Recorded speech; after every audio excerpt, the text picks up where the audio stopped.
Hey guys, Rhett here. What is going on? I am at my client Eric and Jenny's Section 8 rental property.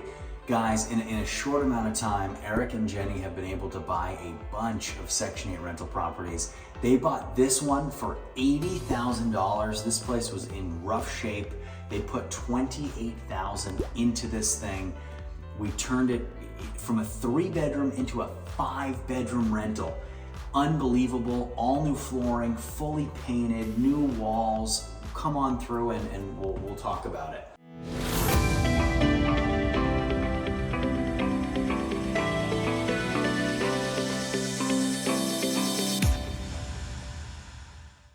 So we walk right in from the front door, right into the living room.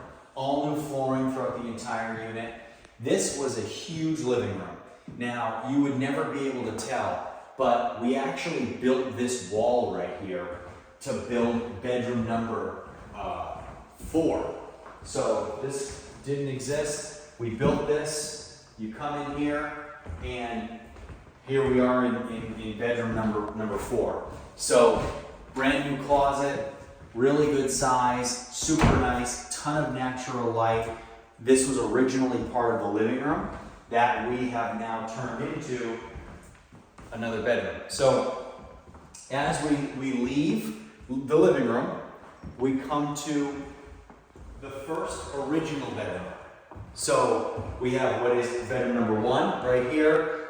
Really, really good size. This is one of those houses, guys, that had a lot of dead space. So when we walk into a house that has a lot of dead space to it, we want to try and maximize that space. Now, what you'll find a lot of times in rental properties, you'll have a bedroom like this that's huge, and you walk into it and you say, well, dang, I wish we could take this and turn it into 2 bedrooms, or at least take a little bit of size off of it because it's such a large bedroom. But what you'll find is the tenants who move into these homes, and just like myself, if I were moving into a rental property, or you'd want bigger bedrooms. You'd want something that is comfortable, that you can put your things and get a nice big king size bed. Same with the tenants, and that's what we have in mind too. So when we see big bedrooms like this, we love it. We try to buy those houses as often as we can.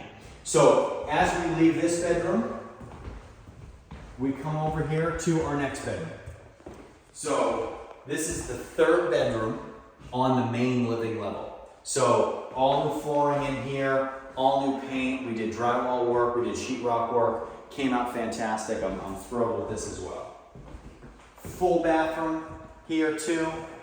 Really nice and in a good position where it's located in between all of the upstairs bedrooms, but also still has common accessibility from the living room. So it's really nice as a guest bathroom too, and it serves all the bedrooms and in close proximity.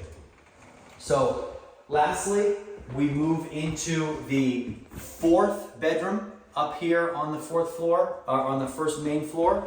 And we have our closet behind here as well. Of course, you need a closet to be a legal bedroom. And of course, we have our windows here as well. So we have our 2 points of egress and our closet to make it legal. Now, as we keep moving forward, we come into the kitchen. Really nice kitchen. Really happy with this kitchen, okay? In good shape. We have a microwave already. It already came with a stove and a refrigerator. Little bit rare. Not quite sure if this is working. It says it's on, but I'm not sure. You guys know my rule about opening refrigerators in houses where I'm not sure. It's just a no. If you have to ask, is it new? If the answer is no, then you never open it. So not quite sure about how everything works in here, but everything looks newer. We are most likely going to take the microwave out. We don't do microwaves in a lot of our rentals because you tend to find that microwaves are one of the appliances that we can see constant maintenance with over the first decade of ownership in the unit. So that's 4 bedrooms. We're missing one, right? Well, we are. This basement was completely unfinished, and I want to show you what it looks like now. So we will occasionally finish a basement if it works for us. And this was one that definitely worked for us, that made a lot of sense. This is now our 5th bedroom. This is a monster. We built this closet, so we have a huge closet in here. This is fantastic. I'm thrilled about this. And then you have a gigantic bedroom downstairs. So if this isn't the coolest bedroom that you'll see on the channel for a while, I don't know what is. And if someone moves in here and has a 5-bedroom voucher, and for some reason they don't want to use this as a bedroom, then you have the best, coolest playroom, man cave, whatever you want to call it. You can put a movie theater down here. This is a phenomenal use of the space that was just before an old kind of nasty unfinished basement. Doesn't get much better than that in terms of being able to utilize space in a way that makes the most sense. And that's something we're always trying to do. Find ways to create the most value in the space that we have. And very rarely do we finish basements. And the main reason is a lot of times homes that we buy don't have basements. They might have crawl spaces, they might have a cellar, but there's not basements that have the head height that we need, or that have the ability for us to go in and cosmetically add value to the home through a renovation of the basement. This is one of those situations, guys, and that's why it's so important to have the right teams that can go into these units and assess them. And when my clients go under contract on any properties, we send our contractors out.